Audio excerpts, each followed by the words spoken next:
In keeping with the tradition of these final debates, the format is pretty loose. I'll have some questions for the candidates.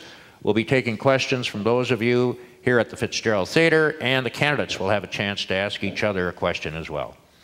Now, feel free to cheer for your candidate, but please be polite so that all the candidates can have their say. Those of you joining us online, you can watch a live video stream and read a live blog with real-time fact-checking at mprnews.org. So, without further ado, let's meet the three major party candidates for governor in alphabetical order. Democrat Mark Dayton. Thank you very much. Thank you. Thank you very much. Thank you. Republican Tom Emmer.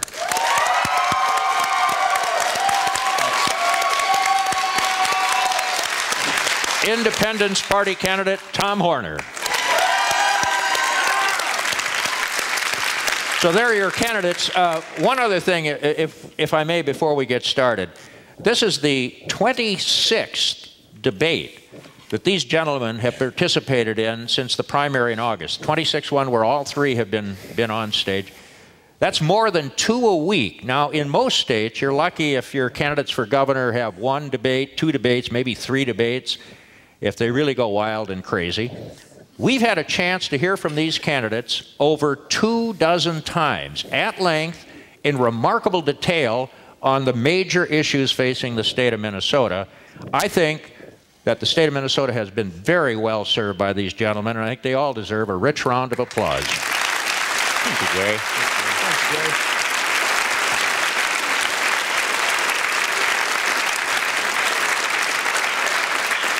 All right, having built them up, let's tear them down. Just kidding. I wanted to start. No, you're not.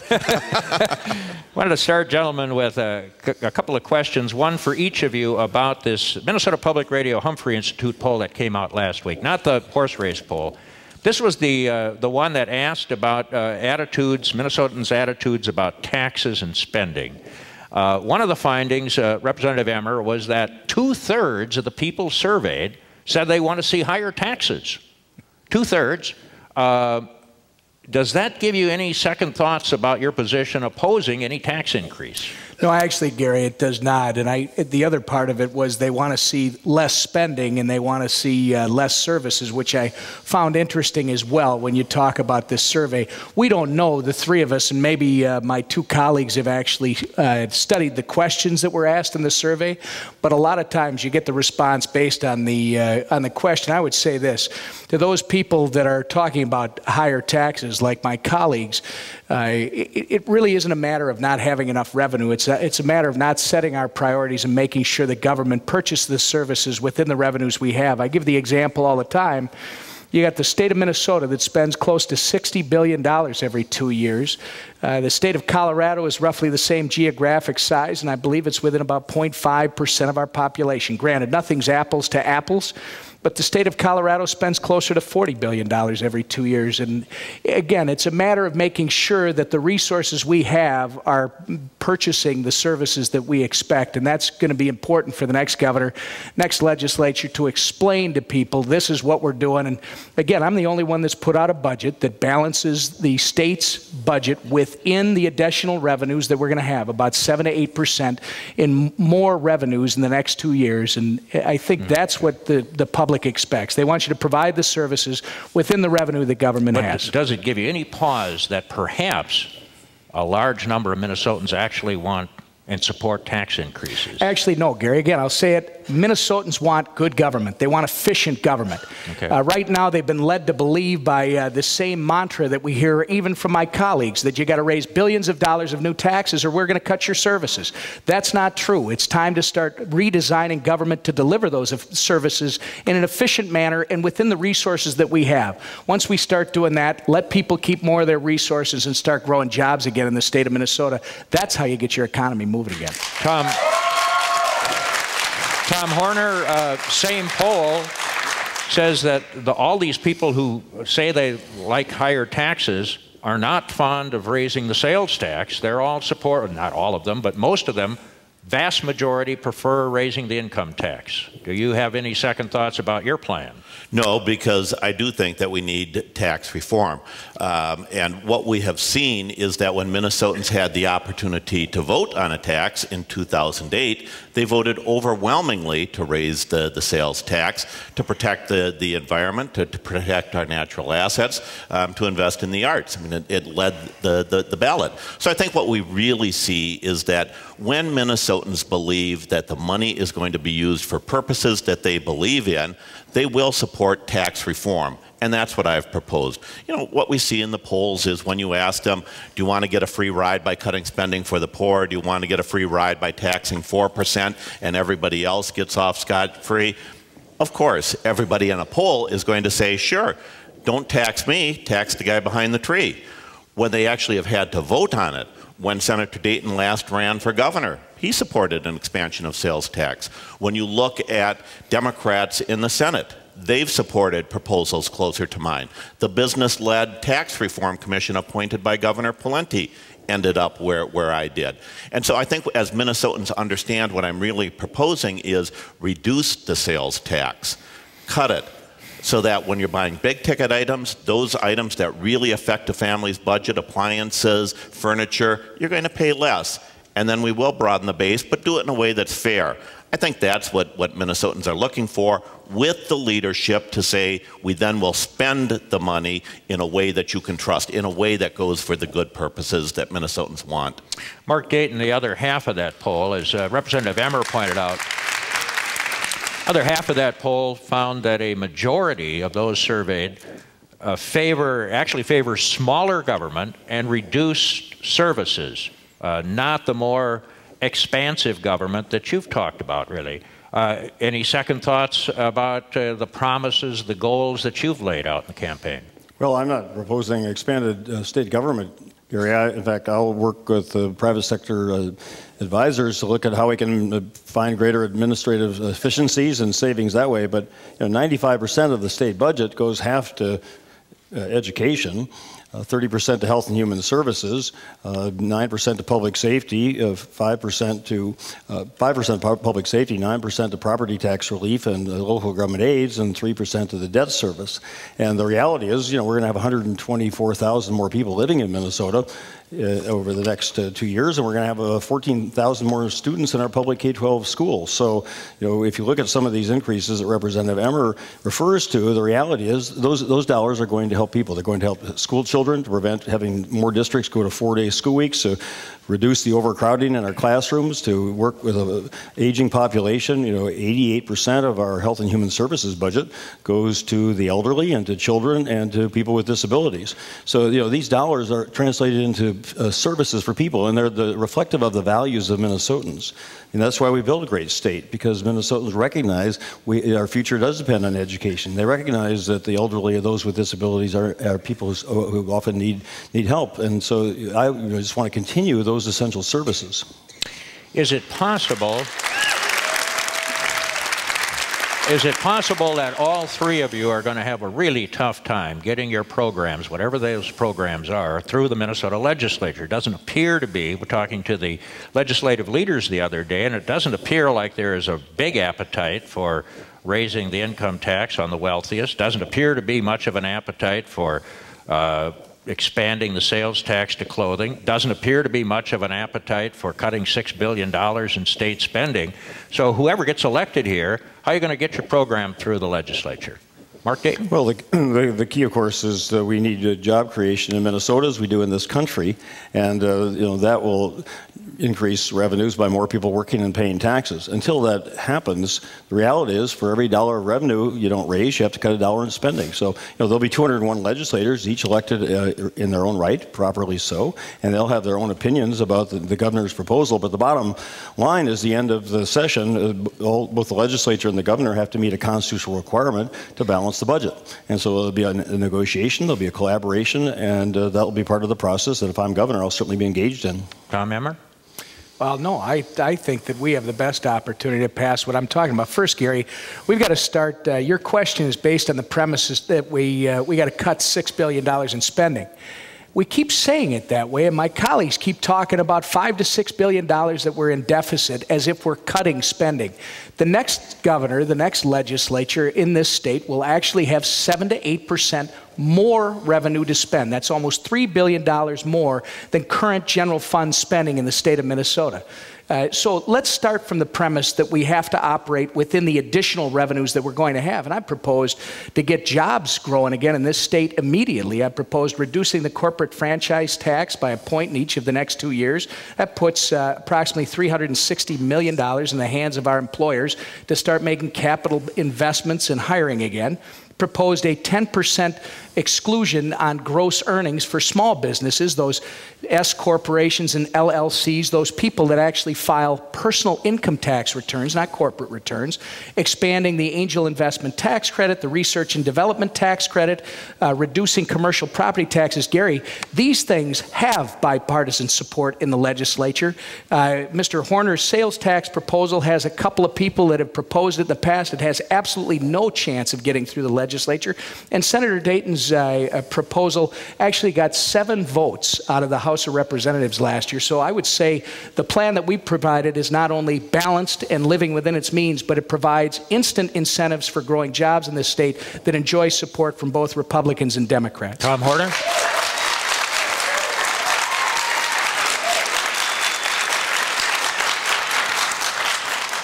Gary, I think you look at a person's track record. I think you look at the experience. I think you look at the people who have actually brought Democrats, Republicans, Independents together to get things done. So you have Tom Emmer, who has spent 6 years in the legislature fighting Democrats and Republicans, who takes a position that is very, very far to the right, the most conservative position, even among Republicans, just to do everything by cutting spending. As we've talked about, Mark Dayton has spent 35 years running for office after office after office, serves one term, and then he's out. How does that build any kind of coalition, any kind of support? Where's the track record of getting things done? And then in the campaign today takes a position very, very far to the left. Only, as Tom Emmer said, only a handful of people who would even acknowledge the need to come anywhere close to what he's proposing. How do you build any kind of coalition? There's the problem. It's why every former governor who has endorsed, the people who have been there, who understand it, who know how to get things done, have said, I'm the candidate who can build these coalitions, who can build the bridges. And I do disagree with Tom Emmer that there's not support there. Quite the contrary. It's not just a handful of people. It's the chair of the Senate Tax Committee. It's the people who are going to lead the job creation in Minnesota who have endorsed the kind of proposal I'm talking about. If you just tuned in, the 3 major party candidates for governor are on stage at the Fitzgerald Theater. I'm Gary Eichen, and they are here for a final debate, one last final debate before Tuesday's election. Let's go to the audience here at the Fitzgerald Theater for some questions for the candidates. Curtis Gilbert. Yes, Gary, I'm here with Bonnie. She lives in Brooklyn Center. I should note that she's wearing a Dayton t-shirt, but she's got a question for all the candidates, and another important thing is that she's a special ed teacher. The special ed is often pitted against general ed for funds, and I'm wondering if you guys have plans to meet special ed mandates and also be fair to the regular ed general education programs.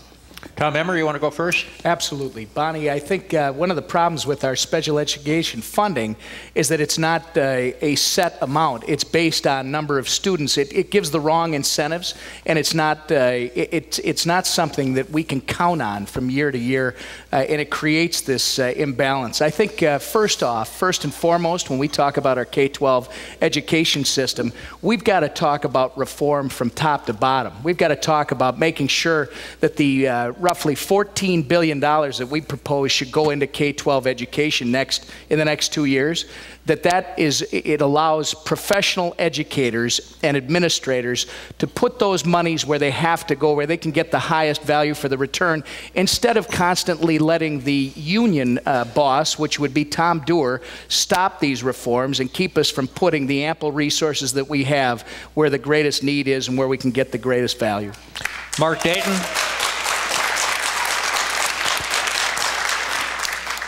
Well, first, Bonnie, thank you for your dedication as a special ed teacher. I have a young relative who's autistic, and I know what a challenge that is. And that's why I tried 7 times the 6 years I was in the U.S. Senate to get the federal government to meet its failed promise to provide the funding for 40% of the cost of special education. That would have been $250 million of additional funding for all the schools in Minnesota and would have helped all of the students by funding that unfunded mandate. And I will continue to work with the Minnesota congressional delegation if I'm governor. Representative John Klein's made the case that this is really ought to be the priority for the federal government to fulfill that unfunded mandate. I agree with him, and I will do everything I possibly can to get that funding so that we're not forcing schools to make those decisions among students. Tom Horner? Well,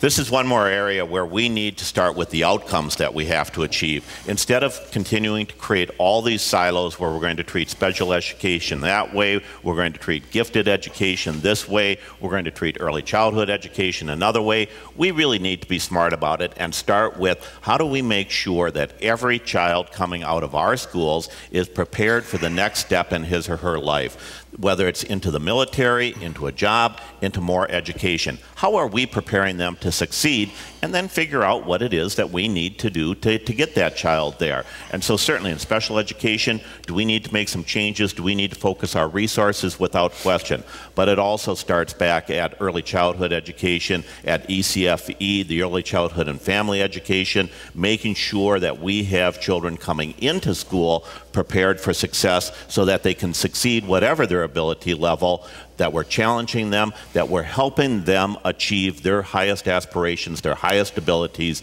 as students in schools that work for all children. Quick follow-up on education, if I may, and a quick response.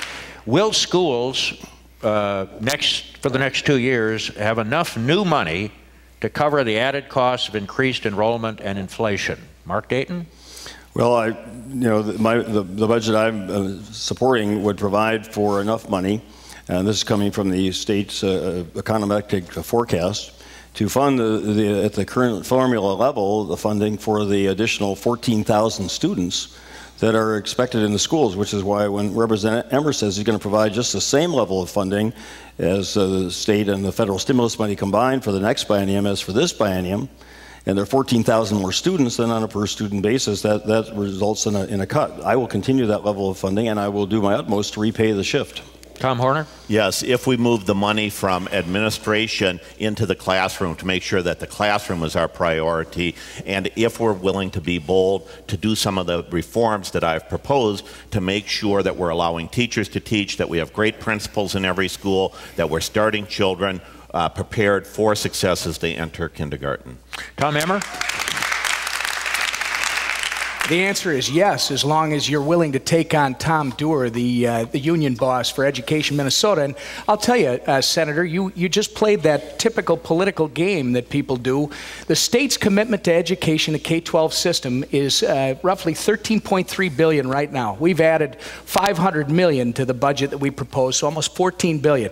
But Senator Dayton likes to point out that we're not including the stimulus. Well, you can't guarantee anything from the federal government right now.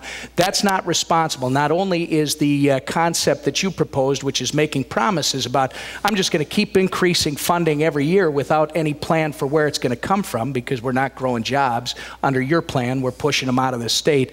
You add this federal stimulus money, which there's no guarantee that the federal government is going to be able to honor any of these commitments going forward. If we're going to be responsible for Minnesota, we have to do it with Minnesota dollars and see later what the federal government is going to be able to do. Mark Dayton, do you want to respond? Representative Emmer, you're misunderstanding what I'm saying. In this biennium current, the state's paying $13.3 billion, and the federal stimulus money is providing $500 million for a total of $13.8 billion. Your budget for the next biennium calls for the same amount, all from the state, $13.8 billion, and there are going to be 14,000 more students in our K-12 public schools. So on a per student basis, that's a real cut. Yeah, and Gary, Tom Emmer? on a state commitment basis, it's not a cut at all, it's an increase. And I'll just point out to Senator Dayton that if you're going to be beholden to the union boss, Tom Doer, you're not going to be able to give our professional educators and our administrators the ability to use the funds that we have in the way that we've just talked about, getting more of it into the classroom, making sure that our teachers have the ability to teach, making sure that our administrators have the ability to get the highest value. It's got to be in the best interest of the student, Senator Dayton, not in the best interest of Tom Doer. Tom Horner. Please. And I'll just say, if you continue to draw lines with teachers, if you continue to just say that spending is the only answer, how do you move anywhere in the future? I mean, this is just the same kind of debate we've had for the last 8 years. We need a new discussion for the next 4 years. Let's go back to the audience. Nancy Liebens. Gary, I'm here with Twyla from St. Paul. She's wearing a button for Emmer, and she has a question about health care. Yes, as you all know, the healthcare reform passed in March, and really it puts a lot of power at the governor level and at the state legislature for implementing it. I'm concerned about the provisions in the bill which require everyone to buy an insurance product which is approved by the government and no other, as well as the provisions that will, I believe, disrupt the patient-doctor relationship and put the government in charge of looking at all our medical records and making our decisions. So I'd like to know, as governors, whether you are willing to commit to not implementing Obamacare, or if you are committing to go forward with it. Thank you. Tom Horner. Yes, well, and thank you, Twyla. I know that you spend a lot of time on this issue, and sometimes I think you have raised good issues. Other times, I think you just unnecessarily raise the red flag of alarm. So let me talk about health care reform.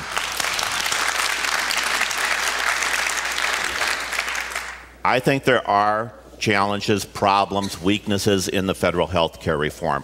But it is exactly for that reason that Minnesota better be a leader in figuring out how to leverage the national health reform for lower cost, higher quality care in Minnesota, building on what already works in Minnesota. And we're going to have to be bold and innovative. We're going to have to do things differently. Let me give you an example. The Minnesota Department of Health decided that they needed to reduce the cost of low-income children with asthma. They created a terrific program to help identify the triggers of asthma attacks that were sending kids into the emergency room. By working with the families, working with the kids, they were able to reduce costs by an average of $2,000 per child per year. But more than that, they were able to reduce school absences by an average of 7 days per child per year. Over the course of a 12-year academic career, that's half of a school year. There's the achievement gap. There's lower health care costs. There's innovation if we look at health care from a Minnesota perspective, from a community perspective, from how do we do things better and differently, not just how were we doing things the last 4 years. Tom Emmer, implementing the federal health care law. I think it's a mistake. I think I've actually authored the Minnesota Healthcare Freedom Act, which would amend Minnesota's constitution to provide that the government can never tell us what decisions we have to make with our health care. I think it's a complete mistake. I think it's a mistake to believe that government can somehow make our health care decisions better than we can, or to suggest that turning this over to the federal government or even the state government is going to allow us more innovation and allow us to be bold. It's not the right answer. We have an election on Tuesday, and I know that some candidates, it seems like half of the candidates in Congress running for Congress are now running against the Federal Health Care Reform Act, and that's mostly Democrats. So I don't think that it's got a future in terms of the way it was passed. I think as we go forward, if we're going to reform Minnesota's health care system, we have to lead. That's true. But the way you do it is you don't turn it over to the federal government. The way you do it is you decouple health care insurance from employment so that individuals can deduct their health care insurance premiums just like any employer does now. 2, you give individuals more control over their ability to design health care insurance products, and you allow them start to shop one of the 1,300 approved products across this country, and that you bring market forces in that'll drive costs down without destroying the quality of the health care offered in this state. Mark Dayton. Well, I think there's a lot of fear-mongering about this plan as it will unfold in the future. And let's look at what's happened so far as a result. Young people up to the age of 26 can be covered under their parents' health plans. That means young people who are still in school have that health coverage that many of them wouldn't have otherwise. You cannot deny coverage to children based on pre-existing conditions. Preventative procedures like mammograms and colonoscopies cannot be require a copay. So these are positive steps that benefit Minnesotans and Americans. And I will, if I'm governor, not allow anything to come between a patient-doctor relationship and the right of every Minnesotan to determine who they want their doctors to be. But so many Minnesotans today, because they can't afford health insurance or they can't afford the cost of health care, even with insurance because of the deductibles and copays, they don't have any relationship with the doctor at all. And the goal ought to be for this society to provide every person in this country with affordable, quality health care. Wanted to give each of the candidates a chance to, after all these debates, they've heard a lot from the other candidates. Want to give them a chance to follow up and ask a question of each of the other candidates. And Mark Dayton, would you begin, please, with a question for Tom Emmer? Well, Representative Emmer, you, in your proposal, will cut on a per pupil basis the state funding for school children. You're going to cut the funding for higher education considerably. And yet, despite those cuts for education, your budget does not require people making $1 million, $5 million, $10 million a year to pay $1 in higher income taxes. How can you justify that trade-off? Well, first off, mine would, because unlike your proposal, mine will grow jobs in the state of Minnesota. The more jobs you grow, not only will the new people that are working start to pay taxes, but you know what? The new businesses, those people that you seem to want to drive out of this state, they will also pay more in taxes. So to suggest that we don't want to, it always sounds good, Senator Dayton, to say we're going to tax this group or that group, because it always sounds good when somebody else is going to pay your way, but that's not the way it works. You're going to tax everybody in this state, and you've provided a budget that frankly has a huge billion-dollar gap. And you keep talking about how, well, maybe I'll use the shift, even though you said earlier in one of our debates or even publicly, I'm repaying the shift and I'm putting more money in K-12 education, no excuses, no exceptions. And yet we come up here and you talk about maybe I'll fill the billion-dollar gap with by not paying the shift. We'll see what happens with that. Here's the reality. When we talk about per pupil funding, we've got to make sure that we start making decisions and incorporating reforms that are in the best interest of the pupil, the student, and their family, as opposed to the best interest of the union leadership. Second, when you talk about higher education, yeah, I am asking higher education, Gary, to move into the 21st century, but don't talk to kids about raising tuition 10% every time when they can't get their own house in order. The University of Minnesota, Gary, their faculty and their administrators contribute 2.5% to their retirement. The University of Minnesota matches that with 13%. That's not responsible. The kids shouldn't have to pay for that. Our higher education institutions need to get their own books. Your question for Tom Emmer, your question for Tom Horner, please. Mr. Horner, you've suggested you're going to hold LGA harmless, you're going to hold education harmless, and when I say harmless, you want it to grow, government grow by almost 20% in the next 2 years, beyond the 7 to 8% new income revenue that we're going to have. My question to you is, if you're going to hold 85% of what government wants to grow at harmless, and you have a $2.5 billion hole in your budget, what other taxes are you going to raise, or are you going to cut veteran services, agriculture? What are you going to have to cut to meet that $2.5 billion hole that is in your budget? Well, and I think, Representative Emmer, that's the kind of question that comes from a person who can only think about government in one way, who can only reflect on what government has done the last 6 years that you've been in the legislature. If you think about government differently, if you really take a look at my budget proposal instead of how you've characterized it, what you would see are some creative proposals to really change how we're going to deliver human services. When we have, in many counties, social workers who spend 40% of their time not serving their clients, but filling out paperwork that the state has imposed, you as the legislator and other legislators, the governor, that the state has imposed. When you see in many counties around the state, 40% of property taxes going to pay for unfunded state mandates, to say that I'm going to increase spending by that much just reflects an inability on your part, I think, to see beyond the budget as just a dollars and cents kind of document. And that's why next year, Minnesota will have a $6 billion shortfall, because you refuse to deal honestly with a $3 billion shortfall in 2010. That's what we need to get past. That's what I'm offering as governor. Okay. Tom Horner, your question for Mark Dayton, please. Well, Mark, you've staked your entire campaign really on a single point tax to rich, which is at the very far left of your own party. And then you've stood by silently while special interest groups have come in to spend millions of dollars to further divide the state. So my question is that in a career in which you've run for office for 35 years, really on the most partisan of platforms, continue that this year, it's really little surprise that you found yourself isolated in those offices and not very effective, frankly. So if you're elected, how can you guarantee that the 2/3 of Minnesotans who aren't going to vote for you will have your ear and that you will have their ear? Well, Mr. Horner, if I'm elected, will serve all of Minnesota, as I have done in the other offices to which I've been elected. And I have said that if I'm elected, I will make every decision with one consideration. What do I believe in my heart and in my soul is the best for the most people of Minnesota? That's the commitment I would make as governor. I believe that's the commitment either of you would make as governor. We have our different points of view on how best to achieve that, but I certainly respect your commitment to that process. I respect Representative Emmer's, and I would just say again that I will make those decisions with what I believe is best for the future of Minnesota. Let's shift gears here just a little bit. Let's take the other round of candidate questions right away, and we'll get back to audience questions here, if we may. Tom Emmer, your question for Mark Dayton.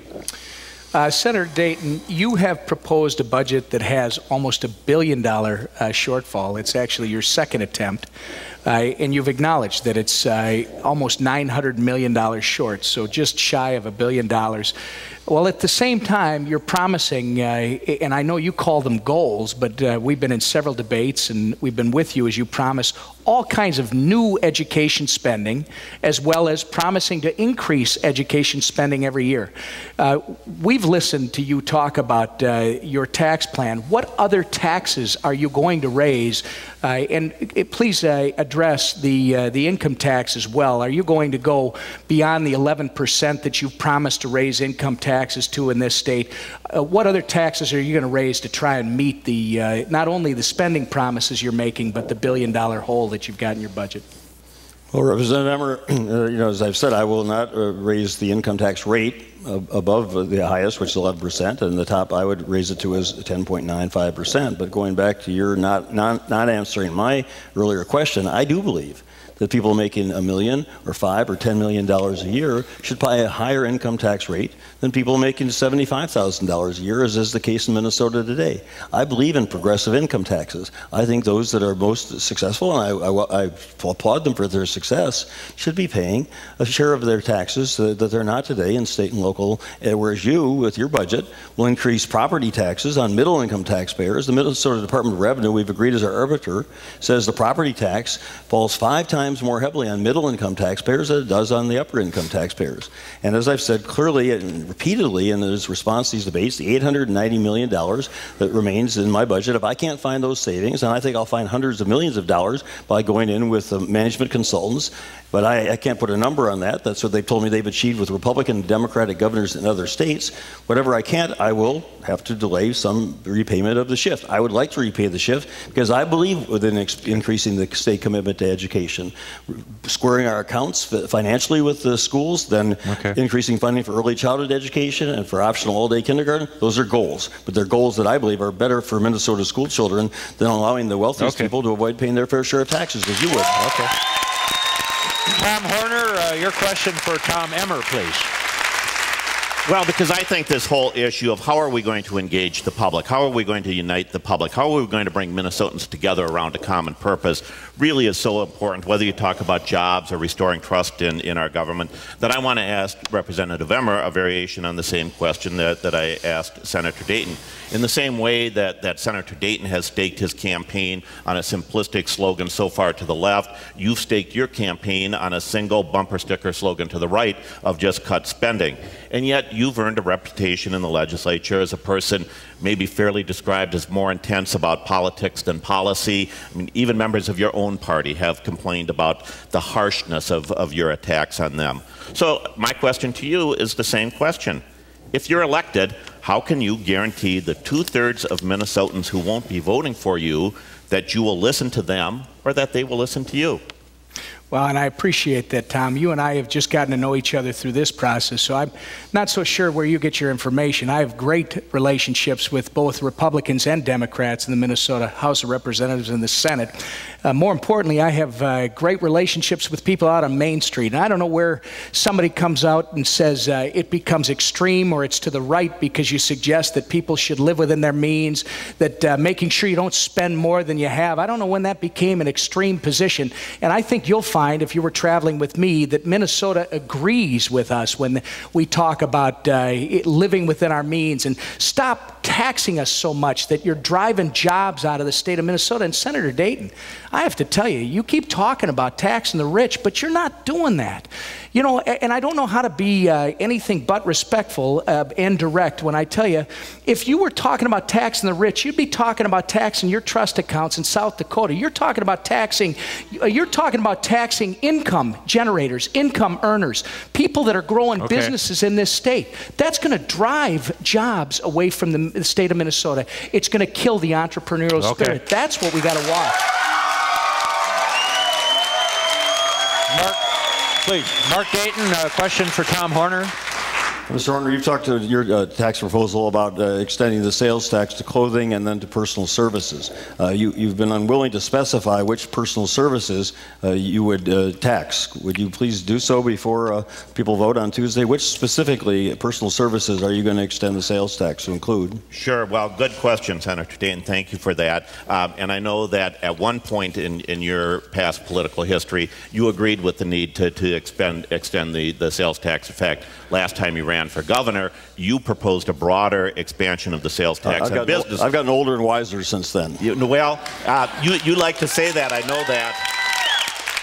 I know that, but what really happened, Senator, is that the people you were running against in the primary, Senator Bach, proposed a sales tax expansion. R.T. Ryback, the mayor of Minneapolis, proposed a sales tax expansion. Speaker Kelleher opposed your tax plan.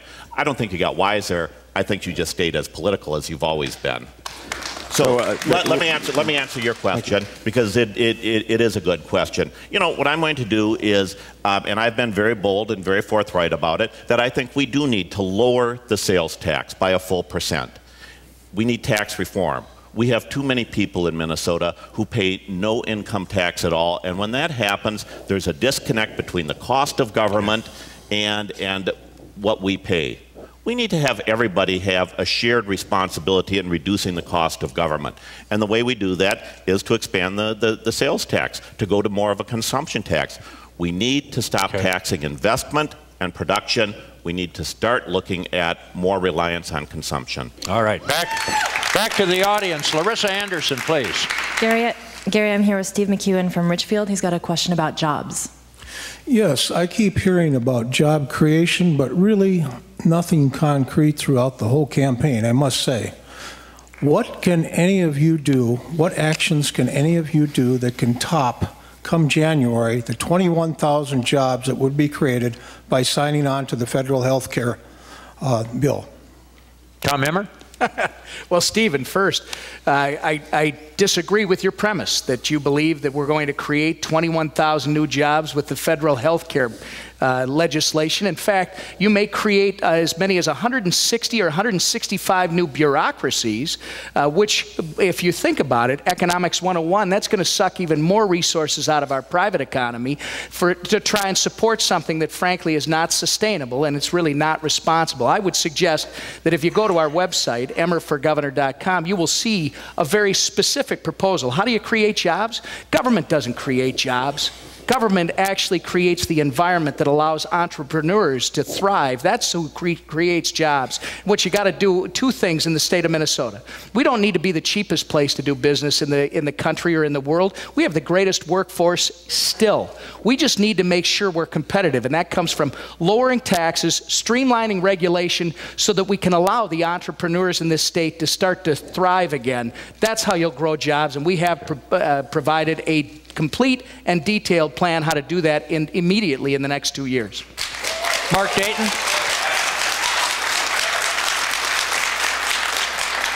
It's such a common sense decision for the next governor, as I would on day one sign the early opt-in to Medicaid, which would bring about $1.4 billion in additional federal funding for Minnesota. It would create, I've seen the study, over 20,000 new jobs or save existing jobs in our healthcare system. It would provide better quality healthcare to over 100,000 Minnesotans, and very importantly, it would provide financial stability to Minnesota hospitals, particularly those in greater Minnesota, many of which are hard-pressed financially today. So absolutely, I would sign on day one the early opt-in to Medicaid. Tom Horner. Well, I think the question was about job creation, Senator, and I can't imagine that there is a sharper, clearer distinction among the three of us than on job creation. Because, Representative Emmer, when you decide to cut spending, when you voted against the bonding bills that you have, there goes the biomedical discovery district at the University of Minnesota. That's where we're going to create the next Medtronic, the next St. Jude's. That's where we're going to get our innovation. But, Senator, your tax plan, you would tax the small businesses, raise their taxes by 30 to 40% on state income taxes, the companies that have 90% of the small business jobs in Minnesota. They can't sustain that. They can't afford that. So we need to do a couple of things. One is that we should have a $400 million bonding bill next year for shovel-ready projects. Get people back to work immediately. Then fix the economic infrastructure of Minnesota. Streamline the regulatory process. Do the kind of health reforms that I'm proposing to make sure we keep the cost of doing business in Minnesota lower.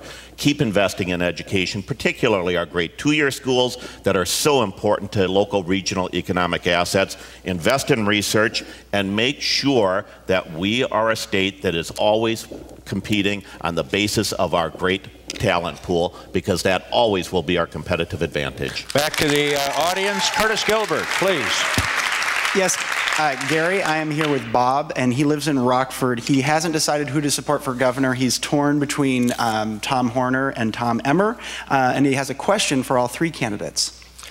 It's been known for years that after every census, we redraw our political boundaries, our districts.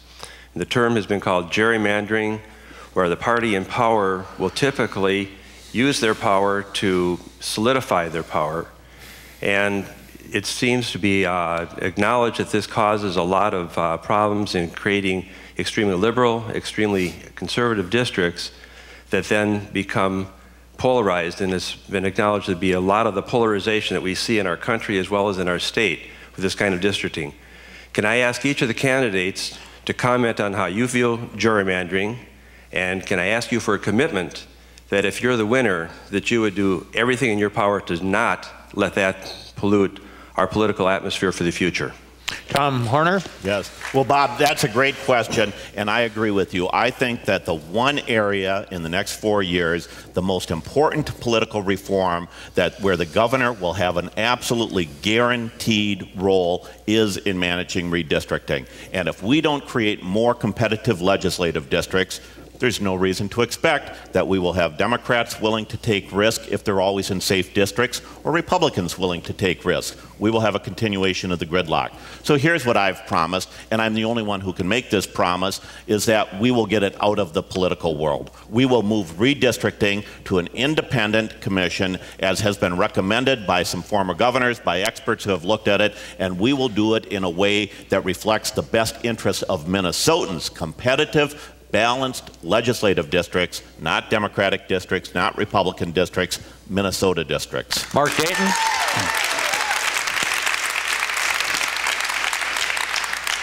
I believe the last three redistricting have by default gone to judicial panels in Minnesota, and I absolutely agree that that's where it ought to be done, either by an independent commission or by an independent judicial panel. Both in reality and perception, we should take the politics out of it, and it should be done to assure the integrity of the representation in Minnesota, as well as to assure Minnesotans the integrity of our electoral process. Tom Emmer. Bob, what I would tell you is that if I'm in the governor's office, it will be fair. Absolutely. I know you gentlemen have spent all of these debates, almost all of the debates, talking about the budget issue, and appropriately so, it's the big one. But back to those social issues, which I know, Mr. Emmer, you'd rather not talk about, and it just hasn't come up often. But there are folks who are really interested in where you're going to stand on these social issues. And let me start with you, Tom Emmer, if I may. Will you back tighter restrictions on abortions in the state of Minnesota?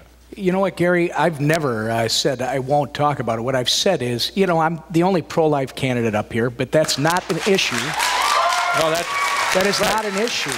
What I have said regularly, every time these issues are brought up, Gary, is we've got to talk about the things that unite us. Well, we have been talking about that, and I think it's fair to say, if you're elected governor, would you support push for tighter restrictions? I don't think it is at this point, Gary. I think what we're talking about in this state is jobs and the economy.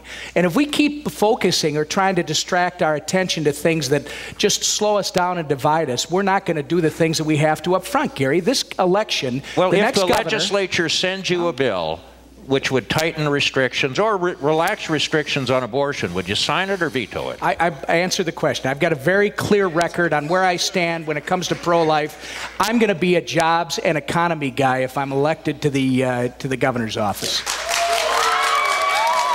Mark Dayton, would you actively push for civil unions or legalization of same-sex marriage if you're elected?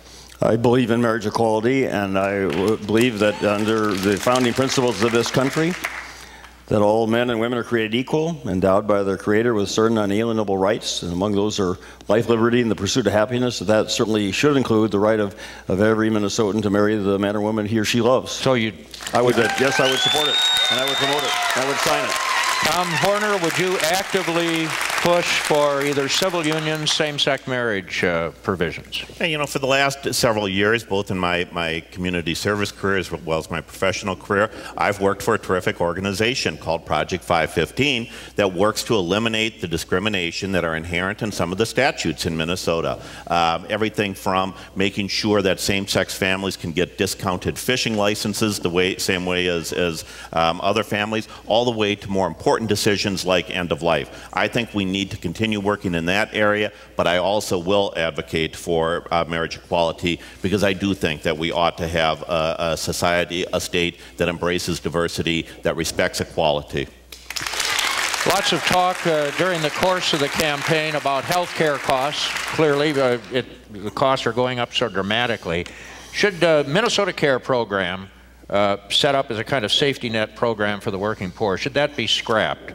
Mark Dayton? It should not be scrapped, no. And one of the reasons the early opt-in for Medicaid is so important, because it will relieve the financial pressure on Minnesota Care, which has resulted from the governor decimating GAMC and shifting some of those clients to Minnesota Care and threatening the financial stability there. So, but no, it plays a very important role in providing health insurance for those Minnesotans who otherwise would go without health care and would go to our emergency rooms, require more expensive care. So it benefits them and it benefits our broader society because it relieves that pressure on our emergency rooms so they can provide affordable care for those who really need it. Tom Horner.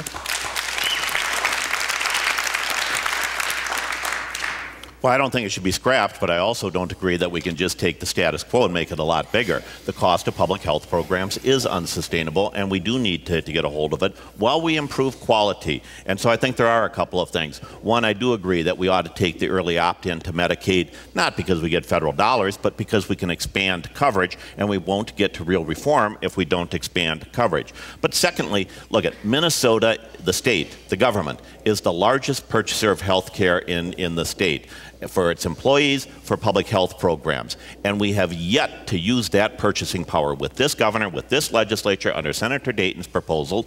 We have yet to use that purchasing power to really figure out how do we redesign health care? How do we drive some of these efficiencies? How do we hold people accountable for their own behavior? How do we improve prevention?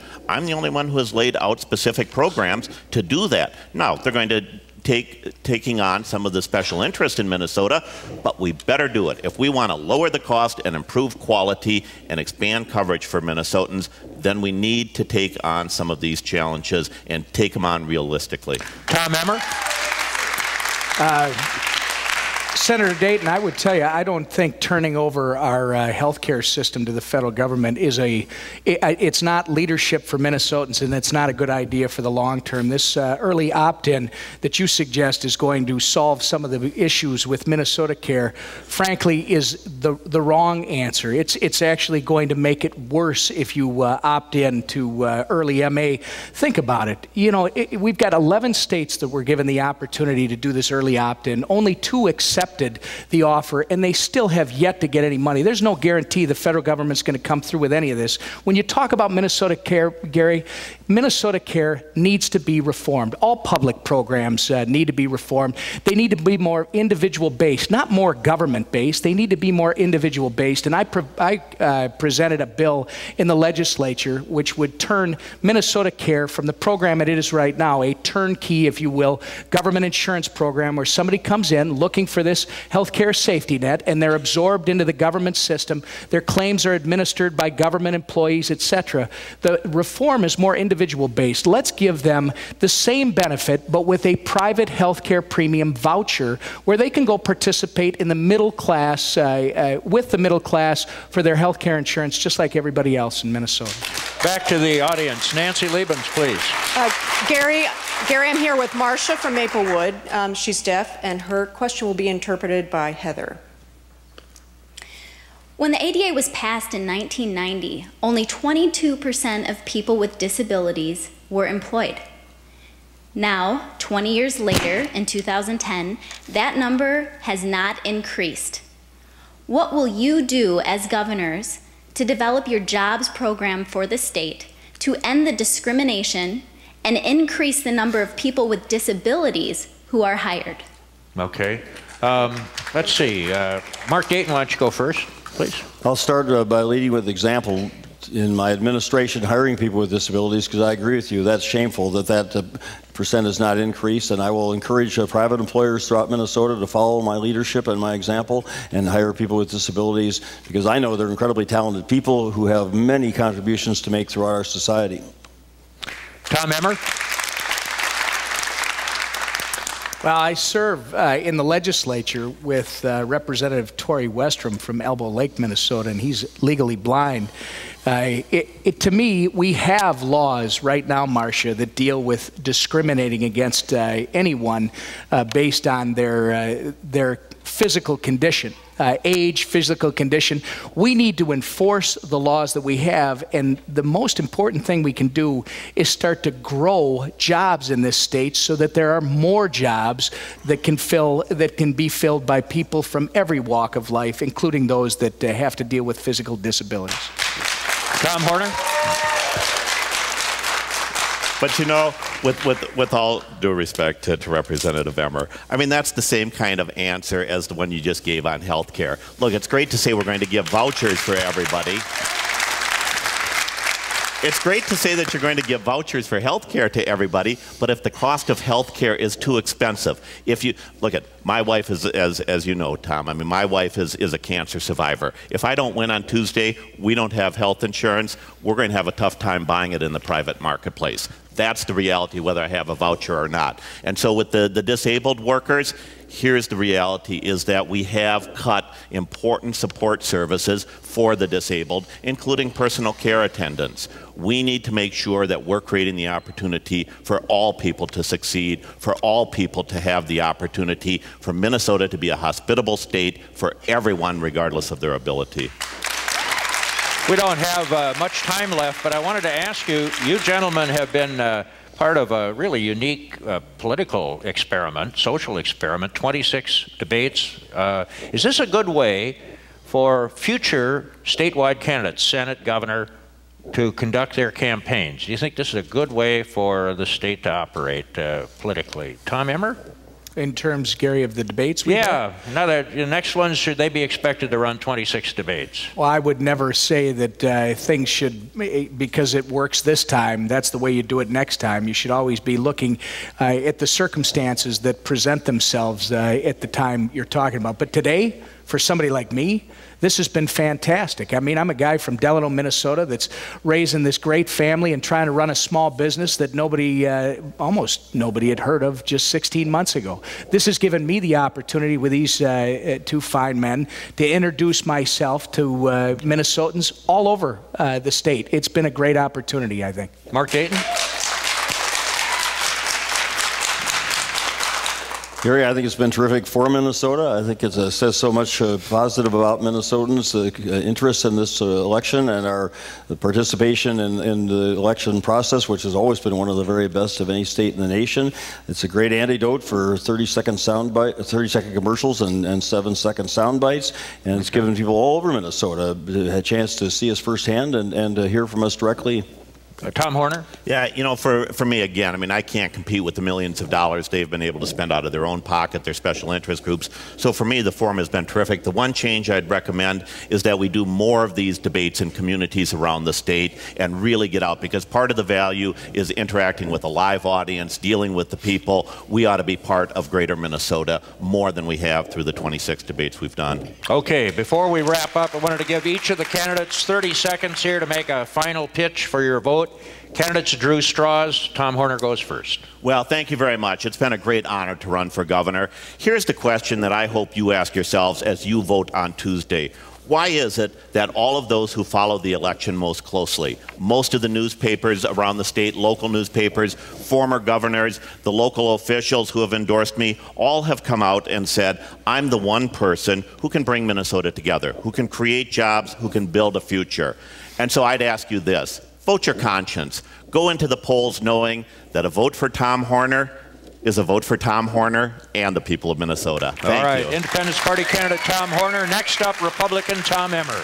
I also want to say thank you to all of you that are here today. Thanks to Public Radio, Gary, to my colleagues for doing this. There are 3 people running. There are 2 messages. These 2 gentlemen believe you got to raise billions of dollars of taxes yet again to grow government beyond its means. I think it's time for government to live within the revenue it has and start to grow jobs. I am the only candidate that will not raise taxes on middle-class Minnesotans or any other Minnesotan for that matter.